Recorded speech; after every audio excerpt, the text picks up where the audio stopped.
Beginilah kondisi kamp dan suasana pengungsi imigran Rohingya di Kabupaten Aceh Timur, Provinsi Aceh, tepatnya di Kampung Senebuk Rawang, Kecamatan Perlak Timur. Di kamp pengungsi sementara ini terdapat sebanyak 7 tenda yang menampung sisa imigran Rohingya sekitar 379 orang, diantaranya 180 laki-laki dan 199 perempuan dari jumlah total sebelumnya sekitar 610 orang yang mendarat di Kabupaten Aceh Timur dalam rentang waktu 2024 hingga awal 2025, di mana lainnya telah melarikan diri. Marwan, koordinator jaga malam kamp pengungsi Rohingya, mengatakan meski pihaknya telah melakukan penjagaan dengan ketat, namun para pengungsi Rohingya itu tetap saja mencari celah untuk melarikan diri. Menurutnya, prosedur pengawasan terhadap imigran Rohingya ini melibatkan sebanyak 4 petugas di siang hari dan 6 petugas pada malam hari, baik dari security maupun warga setempat.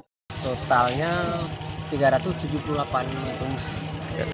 4 gelombang. Yang pertama dari Kuala Pare, yang kedua dari Bayun, yang ketiga dari Madat, yang keempat dari Perlak Barat.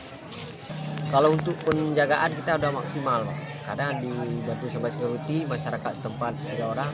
Karena kalau untuk kabur itu mungkin karena orang ini mungkin ada ibarat apa kita bilang, memang susah kita jaga. Karena untuk penjagaan itu kita ketat.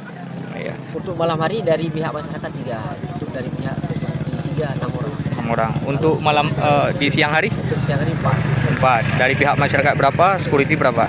Dari pihak masyarakat 2. 2. Dari security 2. Selain itu, menurut Marwan, kamp pengungsi ini menampung dari 4 gelombang imigran Rohingya yang mendarat di Kuala, Kabupaten Aceh Timur, mulai dari Kecamatan Madat, Pedawa, Perlak Barat hingga yang mendarat di Kuala, Kecamatan Pedawa. Terkait proses dan motif pelarian etnis Rohingya ini, awak media Puja TV belum mendapatkan keterangan resmi dari pihak terkait, baik dari pemerintah setempat maupun dari pihak UNHCR dan IOM. Dari Kabupaten Aceh Timur, Romi Syaputra melaporkan untuk Puja TV.